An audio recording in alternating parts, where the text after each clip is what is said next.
to the Reidsville Chamber of Commerce News and Views. I'm your host, Diane Sawyer, and today's guest we have with us Randy Hunt, Director of the Small Business Center.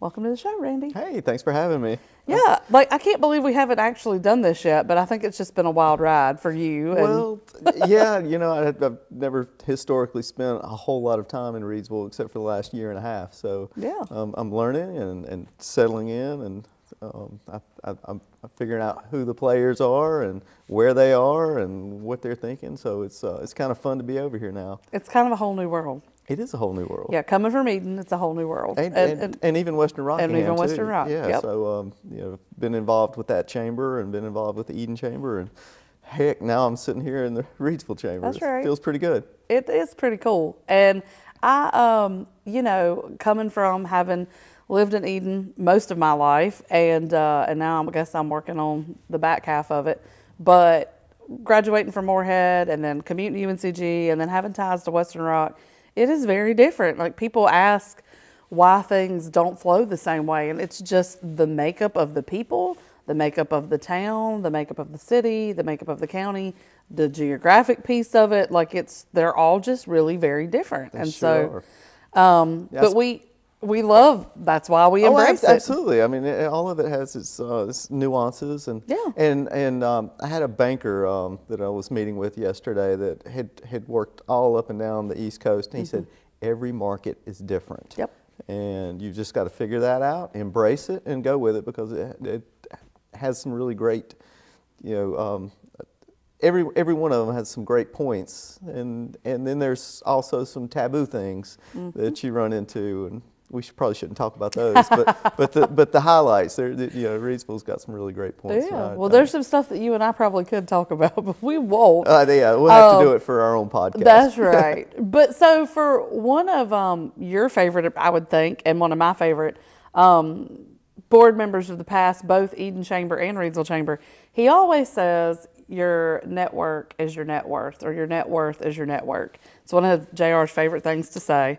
And I really believe that, and I believe that wholeheartedly. And so you're actually one of the best, obviously why you are, people for the job to be the director of the Small Business Center. A, because you've done many different roles where you were running a small business, or B, you have worked really hard in the different areas and other than Reidsville. And so now, you're having to pick up a little bit and figure out how Reidsville works, but just you're in charge of a very large geographic area, because Rockingham County is very large geographically, and it's very spread out. But in our little hubs where everything is very central, there's a lot of really cool things happening. So you have got a lot of stuff that you've done since you've been there, and a lot of things coming up. So we just wanted to talk about how you can help people, why you help people, why the small business centers at the college, exactly. Why, all the whys, who, what, when, where, how, why, all that stuff. So tell us a little bit about it. So you're right. I've had, I think, 8 distinctly different careers. So I've got a little varied experience. I always joke around. I've worked for a Fortune 100 company where I was responsible for 720 employees in several states, and I've also worked with 2 other guys in a trailer park down by the river. So and everywhere in between. And I'm aware of where that's at. Yeah, okay. Because I'm from That's right. So now I'm the director of the Small Business Center at Rockingham Community College, and I don't know how to describe it exactly. I guess I'll go back to 1984. The North Carolina state legislature decided that they wanted North Carolina to be the most business-friendly state in the nation. And now here we are 40 years later, and we have been the most business-friendly state in the nation for the last 2 years, according to a CNBC poll. So that makes us feel good. So when they decided to fund the small business centers, they had to make a decision. Where are we going to place them? We can put them anywhere we want, but what works? And they said, well, let's not reinvent the wheel. Theoretically, any place you stand in the state of North Carolina, you're within 30 minutes of a community college, or 30 miles, depending on how the roads go. So they decided to house us at the community colleges. So it's been a really great symbiotic relationship. We sort of we're a different line item in the budget, in the state budget. So we're not required to, I think the term is FTEs, provide that kind of training. But what we are required to do is to have core classes that we teach, and they can be online or in person. And we've learned after COVID that online classes seem to be working better. And we used to be incredibly territorial at small business centers, where we would make sure that we don't share a lot of ideas. Well, we shared the ideas, but we didn't share a lot of the people. But we learned during COVID that not only can you sign up for the free classes and counseling with the community college here at Rockingham Community College if you're here, but you can also look at every single statewide offering and do all those classes, because not every class is right for what we do. You're on our board of directors, you and the other chamber directors, and we have the county economic development, we have the business school at the college, and some other private industry folks that are on our board. But we're able to decide when we sit down every 6 months or so and see what kind of programming that we need to bring to the small business center. Not everything that's going to be right for us is right for everybody else, and that's why it's a wonderful thing that we have our own board here in the county. So so one of the things that came out of was the John Formica series. yeah, wasn't that wonderful? Well, which is amazing, because we had John Formica many years ago here in Reidsville and loved him, and we were able to take your series that you did, and the other chamber directors loved him so much that we were able to buy his books and use them for Leadership Rockingham. Right, and so very excited about that. That was a great relationship that we were able to have during that period, because all the chambers kicked in, the county economic development kicked in, my budget kicked in, and it was a perfect storm to bring him in. Everyone that took that class or went through that session or those series of sessions really took something away from that plus one that he talked about, the extra step. The extra step. And if you do that in your business, you're always going to be successful. If you skip that step, or you're the kind of person that doesn't put your grocery cart back in the corral, my gosh, right. then those people probably don't need to run their own business. Yeah, he's really great. He calls himself the ex-Disney guy, and he talks about why Disney is so successful and what makes them set apart and how they've been able to grow their business over the years. And it's the extra touch. And if you're a Disney fan, you know that it's the Disney magic. That's, Right. when you go to the resorts, when you go to the theme parks, when you go on the cruise, it's the extra step that they take to take care of their customers. And he's right, that plus one thing, you go above and beyond. And so one of my favorite things that we do here, Debbie Ellis has been an amazing outreach person for us, and she picks up the phone, and every time we have a set of new members, we call them for the next coffee, and we call them each single member and invite them personally. We'd love to see you. Please come to the coffee. And they're like, thank you so much. Thank you so much for doing that. And it just makes a difference. It's amazing, and it doesn't cost you 1 cent more to do that. That's right. It does not. Everything's That's really in place. amazing. So one of the really cool things about partnering with the all of the chamber directors being on the board and the other folks, but we've also kind of brought it to the chambers. And so you are going on a monthly basis, and you are meeting with folks at the different chamber offices. So tell us a little bit about kind of the idea behind that and what you're doing. So in a previous career, before I was the economic development manager for the city of Eden, I was the Main Street manager. And one of the things that I learned early on is people don't come to City Hall if they need anything. They'll sort of figure it out themselves, or they'll do without the information, or just trying to come along. So They call the chamber. Or exactly, call the chamber. And coming out of the chamber, when I was the executive director of the chamber, for the 2 years I was there, we gained 100 new members. Yep. And I guess I learned it there, that people are not going to come to your building. You need to meet people where they are, have the conversations in their businesses or on the sidewalk. And I guess it goes back when I was an HR manager for the Unified plants on the western side of the county. My dad gave me some good advice. I was trying to figure out where to live when I moved up here in December of '93. the other coworkers I had said, well, you can live in Reidsville or Eden, or maybe you can live in Greensboro. So I was talking to my dad about it. He said, you need to live, if you're going to be an HR manager, you need to live in the community that you serve, because people are not going to feel comfortable coming to we called it personnel back then. People are not going to feel comfortable coming up to your office and talking about things, but they will stop you at the gas station. They will stop you at the post office. And if you really want to have a good relationship with these folks, you need to meet them where they are. So that's helped out a whole lot, and that's why we come to each of the chambers for a couple hours every month, so that we can have our footprint, a wider footprint in the community that we serve.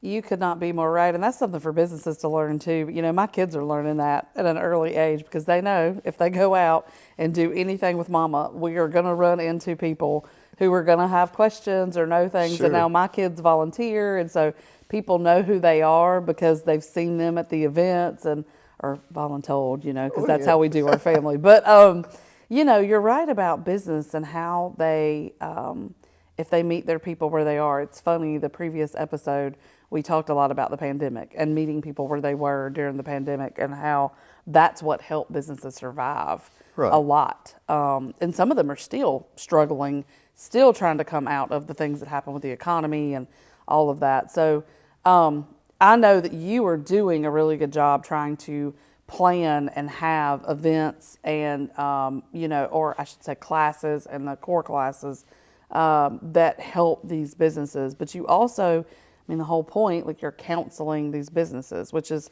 a whole thing with the state. And we were kind of joking a little bit before we came on. But it's confidential, right? Oh, yeah. Tell us about that. Tell us about how they have to sign, they have to sign up, and then it becomes a thing. It's a contract. Yeah. So when you go to the Rockingham Community College website, there's a header there that says, was it community? No, I'm thinking about a different job. Workforce development. Yes. And then you click on that, and it goes workforce development, and you get a little further in the weeds, and you have to click on something else. But you eventually come to the Small Business Center page. And when you land on that page, you can make a decision right there. You can either request for counseling.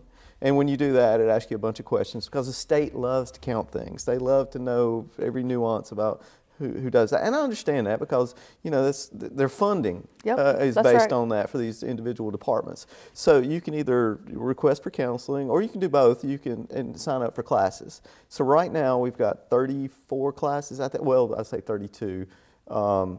Because we had 2 yesterday, a series that just started. But we've got 34 classes right now that you can sign up individually, that are being kind of hosted and monitored by the community college here, or you can look at all the state offerings.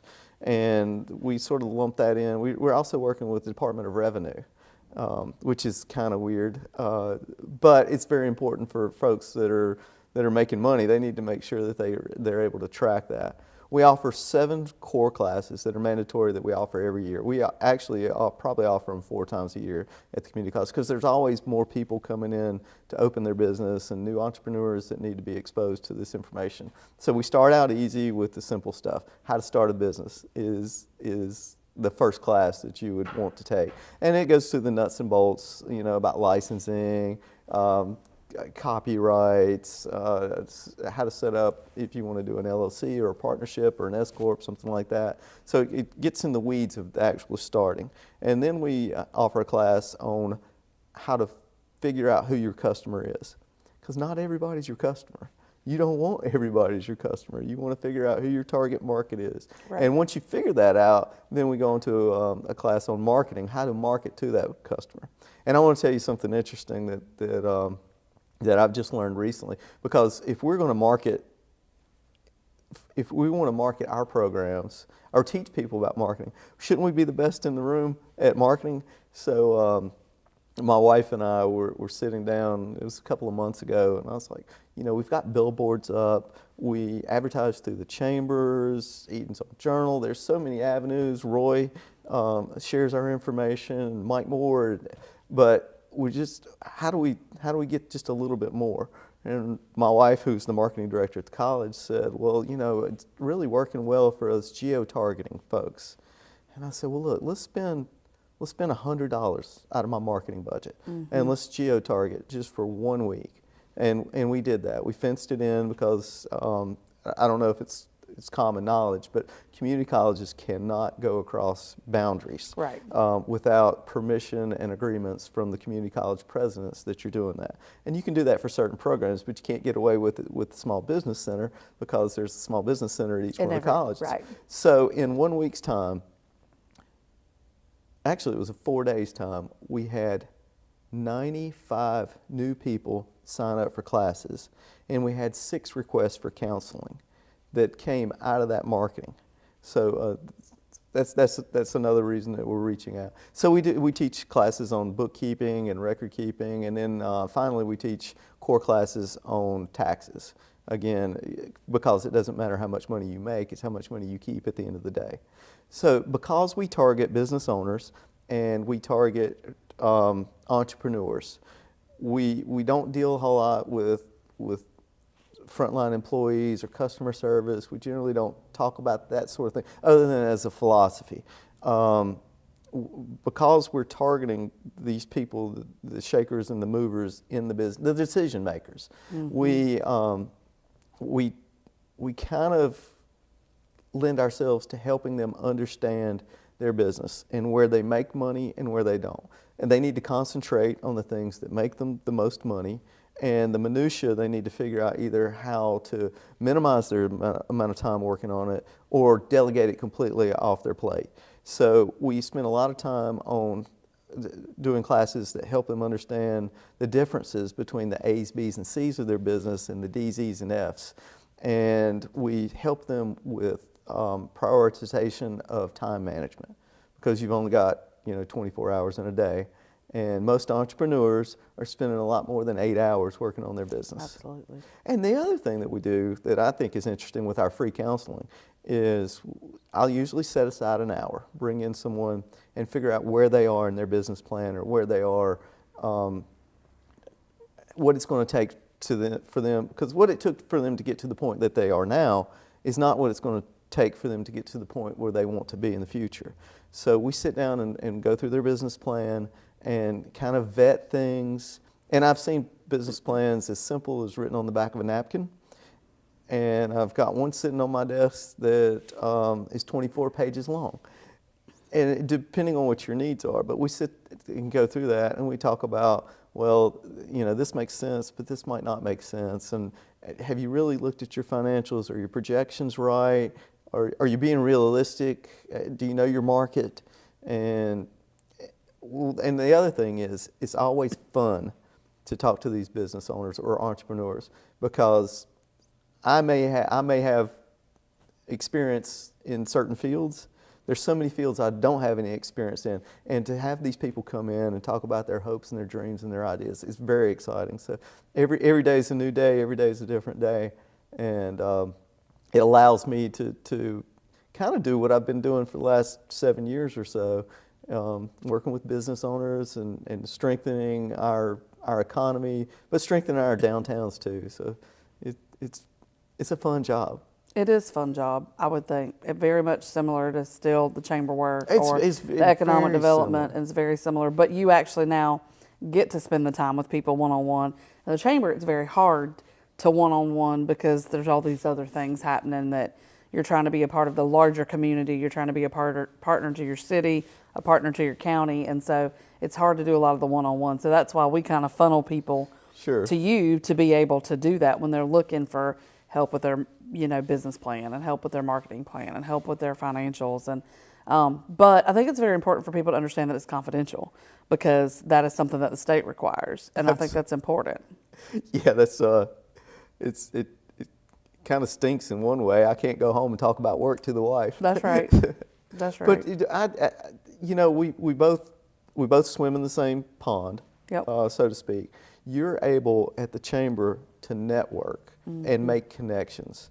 That was one of the most fun things I thought when I was at the chamber is seeing a need and then being able to solve that need. And it's like you're an entrepreneur here, because that's what the entrepreneurs do. They identify a problem, they figure out a solution, then they figure out how to monetize that solution, And then generally after they've solved the problem, they either sell that business or move on to something else. So it's really fun to see how all the moving parts work together. Yeah, I think so. And I tell people all the time, chamber's based on relationships, and your biggest resource at the chamber is the people, right? And going on, Denise has been here, gosh, a couple of years longer than me, so she's probably at around 15 years. She goes all the way back to All America City and working on the Reidsville's All America City. So actually, she's a little bit longer than that because 2008. So. And I've been here for 13 years, and I've got what I've retained. I've got those things that I can find that I filed away, and that's what I tell people. I'm like, I went from not having those relationships in Reidsville and not having what I need to now having a texting relationship with everybody at City Hall and everybody on, admin staff, and being able to figure things out and get quick answers, and it's very rewarding, but also very challenging because every day's different. You don't know what's coming. And sometimes I look back and I'm like, did we really, do all that and go through all that? And but it's great. And so one of the really awesome things that I think is the ability to look and see a need, like you said, and find the answer. So one of the needs that's being answered right now that the college has tackled, that the chambers helped out with, was promoting the quarter-cent sales tax. Yes. And being able to bring this building and the workforce development building. So you told me you could give an update on that. So let's talk about that a little bit. So I was able to tour the building Friday. Okay. And I've seen the schematics and and that doesn't do it any justice. It's a very impressive facility, and as you walk in to the main entrance, you're going to be able to, there's going to be a reception area, but the small business center, it's going to be right there in the front. And workforce development is so important, and that's why the quarter-cent sales tax was passed, and the commissioners decided to send that money to the college, and I'm glad that the college is being a good steward of that. It's amazing. It was a slow process building the building because we had so much rain last year, and that slowed everything down. But now all the workers, for the most part, are inside the building, and they're putting the finishing touches on everything, and they'll probably be done by May. So we'll be moving over there, and it's exciting. It's exciting. Lots of new equipment. I think they talked about it a little bit at the Chamber Coffee about. You could, if you were to become a welder or go into HVAC or something like that, you can walk into something. What's the shame is people are not even finishing some of their degrees because the workforce is so hungry for those employees, and they'll offer them $22 to $25 an hour is if they know the minimum about what they want to learn there at the college. Yeah. So it's our job if Purina, Farmina, something happens at Berry Hill Mega Park or Southern Virginia Mega Park, if that takes off, it's going to fundamentally change our workforce. And there were projects that Matt Rowe was talking about a few years ago that they were entertaining, some companies that may bring 40,000 jobs. If one of those hits, we have got to be ready. And I think we've taken the steps, we have built it. We've put our money where our mouth is as taxpayers to try to prepare ourselves for the workforce.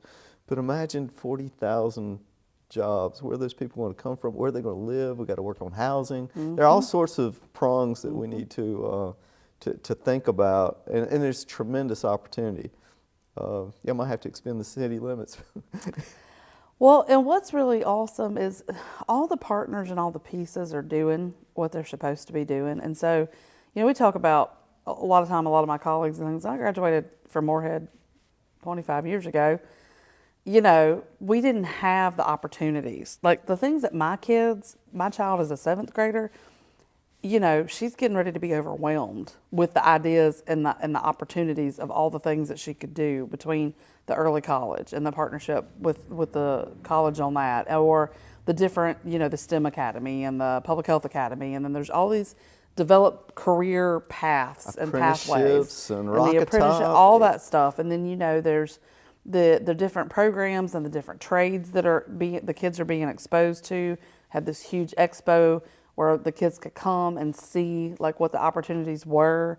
We didn't have those opportunities. I mean, we had traditional K-12 high school with a few advanced. Now, they were starting.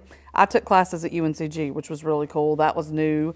When I was coming through, they went from the AP stuff to then being able to do straight up college credit. Like if you were enrolled in it, you earned the credit versus having to take the test at the end and earn the credit. And so, I think it's amazing because we are setting our youth up for what we've all been wanting is to keep them here, to Right. give them the opportunities here, to show them the opportunities. So whether it's through entrepreneurship and creating a business, I mean, you've got these really great examples. You've got somebody like Crave and Victoria who chose Reidsville and then has branded the rest of Rockingham County like with this line and this lineage of this business of these nutrition clubs that when she came, people were like, that is never going to fly here. People are never going to pay for energy teas in Rockingham Right. County. Well, I'll check you out. We got 2 in Reidsville. So, I mean, and so you say to like a young person, like, you can do anything you want to, like, you just never know until you try. And we're setting all the pieces up from them being exposed to it, to them having the opportunities in school, to then the post-secondary. Like, we're setting up the whole path for them to be able to do it, whether they want the on-the-job training and the apprenticeship and the college credit and getting paid for it, or whether they want, a different opportunity. So I think it's amazing that it's all coming full circle. When I was in high school, my mother told me, she said, you can go to college, you can join the military, or you can be a police officer, but you can't stay here.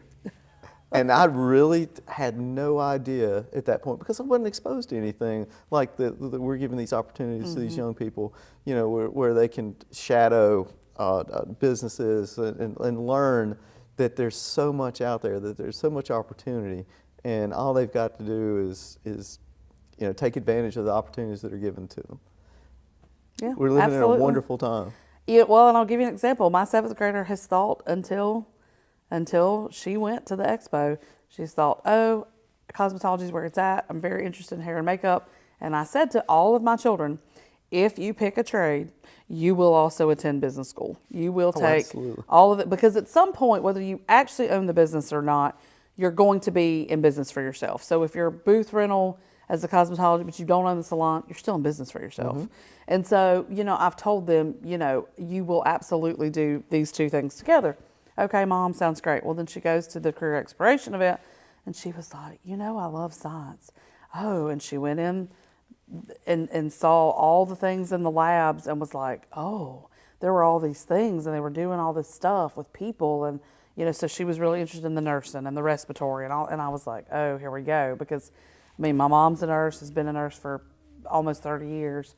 And my stepdad was a respiratory therapist, and he, so I was like, well, I've got some people you can talk to. And then I called Sharon Galloway, and I was like, because I know to do that, and I try to educate every single parent, but I'm like, listen, she's a 7th grader. We've got to start making decisions. Like, I need to know, like, what do I need to be thinking about? What do I need to be talking to her about? What do I need to be exposing her to? Because as a proactive parent, I want to be sure that she's making the right decisions, because once you start down one of those paths, it's going to be a lot harder to change course in the middle. She could do so afterwards, but I want her to be trained in whatever it is she's interested in. So I think that this Workforce Development Center is going to bring all of those things to light and much more to the forefront, because we all wanted something that we could reach out and touch, something that we could point to, something that we could say. And it's very much like for me with the chamber. When we moved and we finally purchased a building that we're right in the heart of downtown, in the center with a big building, you can't miss it. People call and they're like, oh, the big green building. That's what we wanted. Something like a kiosk, whatever it was going to be, something that people could point to. Right. And I think that's what's going to happen with the Workforce Development Center. You can say that building. You saw exactly where they put it. It's Yeah. right. They put it in front of the administration building. Sure If that did. doesn't tell you how much Yeah. importance they're putting on workforce development, I don't know what does. Yeah, it's amazing. So, and for those of us that live out that way and drive that way all the time, I mean, we're going to be able to see it and drive by and point to it and say, I know what they're doing. I in know there. what's going on. And it's funny that you say that, because that's where it started for me with the Business Expo for us years ago, is that was the example I use, is that you drive by these buildings, you drive by these industries, you drive by these businesses, and you have no idea what Right. they're doing behind those walls.